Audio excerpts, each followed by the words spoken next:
না, আজ কোনো টিফিন রেসিপি না, তবে এমনই একটা সহজ চটজলদি কেকের রেসিপি শেয়ার করছি যেটা অনায়াসেই দেওয়া যায় টিফিনে। প্রথমেই আমি নিয়ে নিয়েছি কিছু মিছরি। এগুলো সাদা মিছরি, শরীর কিন্তু ভীষণ ঠান্ডা রাখে এবং এই মিছরি যেহেতু পলিশ কম হয় তাই চিনির থেকে কম ক্ষতিকারক।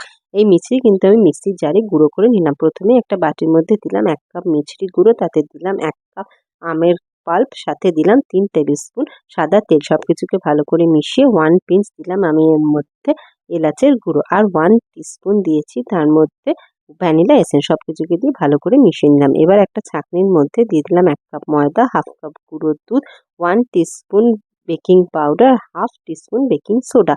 সবকিছুকে দিয়ে আমি কিন্তু এখানে ভালো করে ছেঁকে নিলাম।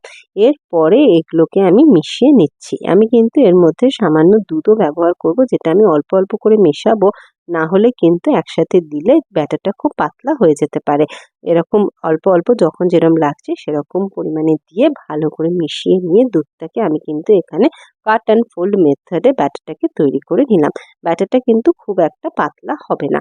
এরপরে নিয়ে নিচ্ছি কিছু সিলিকন কাপ, সেগুলোর মধ্যে আমি কিন্তু একে একে ব্যাটারগুলোকে ভরে দিয়ে হালকা হাতে কিন্তু ড্যাব করে নিচ্ছি।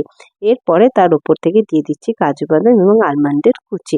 ১৮০ ডিগ্রি প্রিহিটেড মাইক্রো ওভেনে আমি কিন্তু ১০ মিনিটের জন্য কেকগুলোকে বেক করে নিয়েছি। ব্যাস তৈরি আমাদের কেক, বের করে নিলাম। এই সিলিকন কাপের থেকে কিন্তু কেকগুলো খুব অনায়াসেই ছেড়ে আসে। ব্যাস কেক আমাদের একদম তৈরি, সফট কেক। কেমন লাগলো আজকের রেসিপি জানাবেন কমেন্ট বক্সে।